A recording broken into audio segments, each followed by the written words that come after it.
Howdy folks, hope you're all having a good one, and welcome back to World of Tanks with the Mighty Jingles.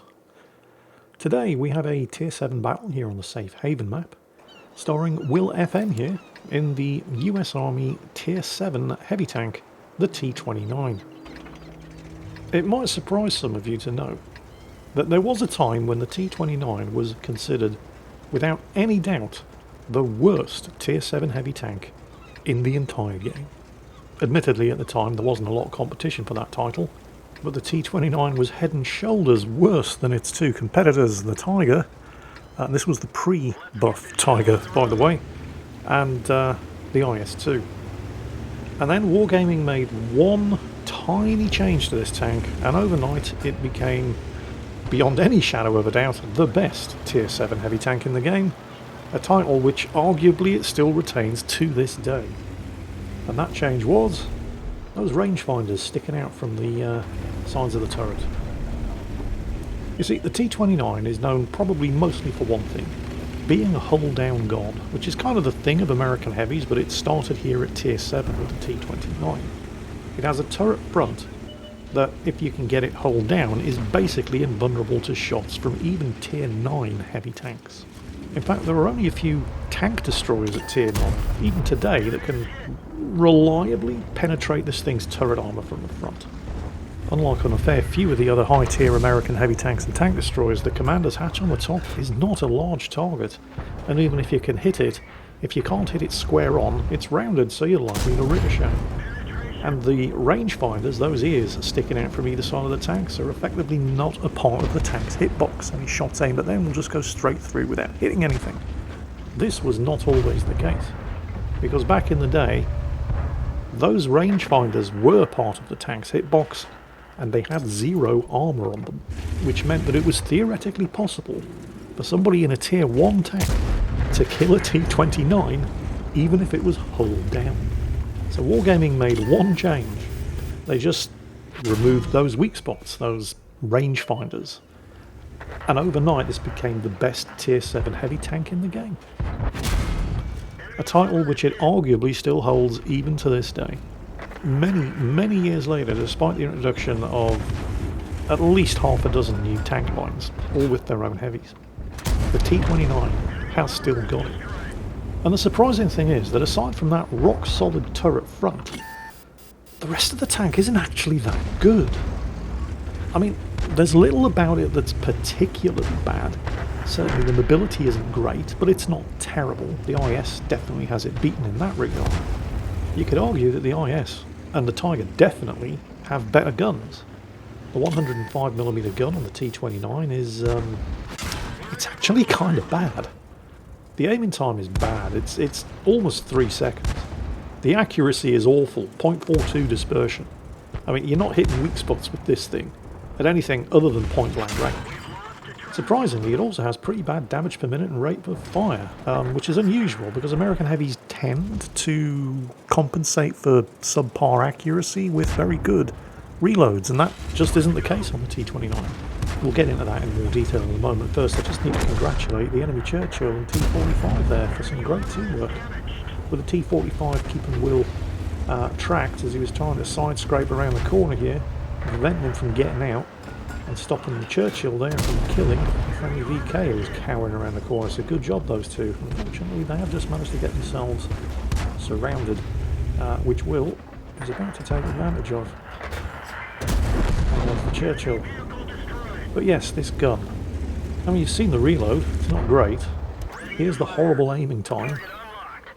As noted, the accuracy is also really bad, if anything other than, well, you know, that kind of range.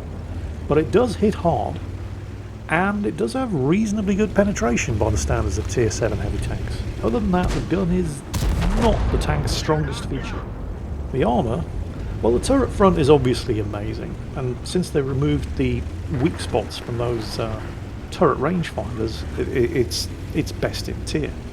The hull armour isn't awful. In fact, in some ways, it's actually better than the Tier 8, 9 and 10 American heavy tanks. The side armour in particular, 76mm thick, which means that you can actually side scrape in this thing in ways that would get you into trouble in tanks like the T110E5, the Tier 10, which only has 44mm of side armour. Yeah, it's that bad. and renders it vulnerable to being overmatched in a way that doesn't really happen with the 76mm of sidearm that the T29 enjoys.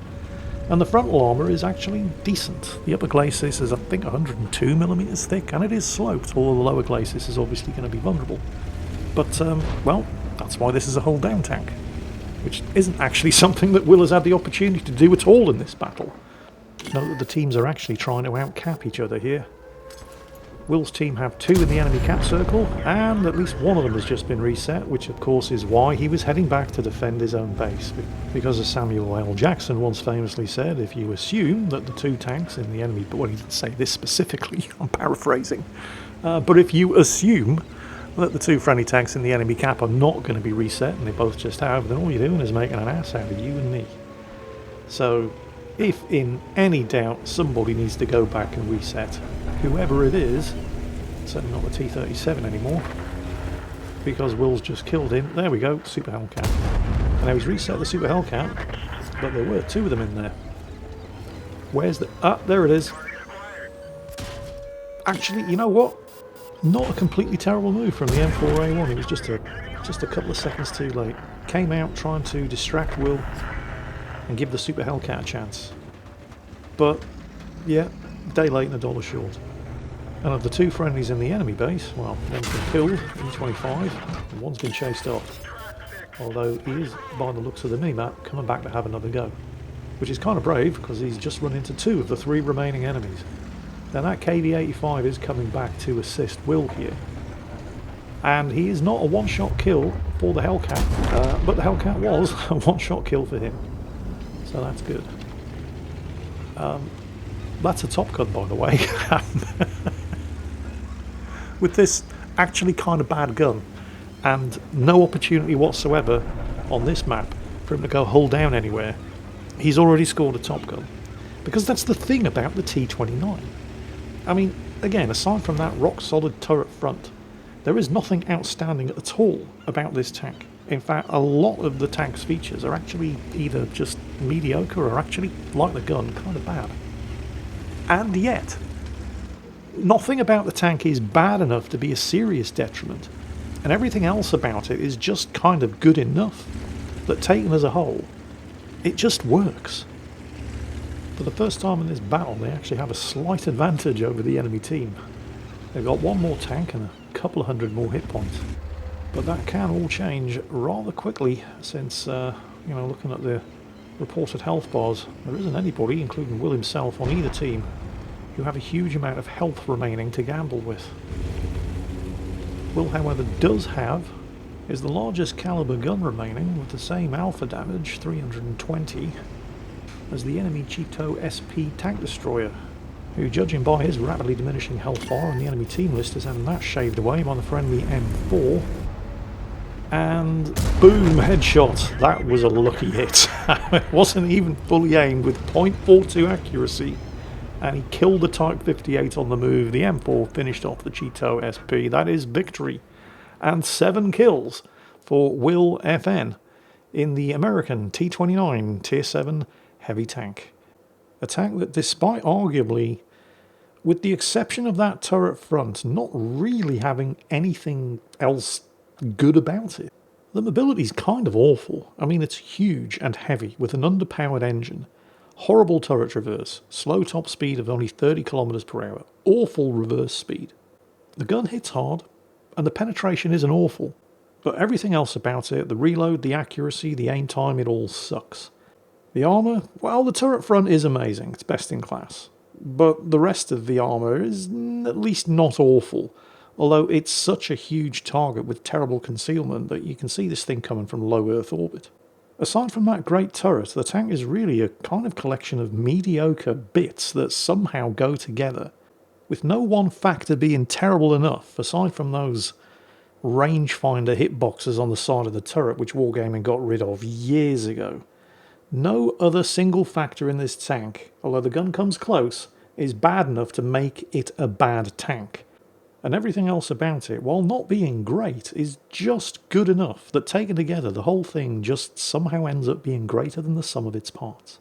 Which is why Will FN is able to take a tank like the T-29 into a battle on a map where there are virtually no opportunities for him to exploit this tank's biggest strength, its godlike capabilities in a hold down position, and still come out with more than 3,000 damage and 7 kills.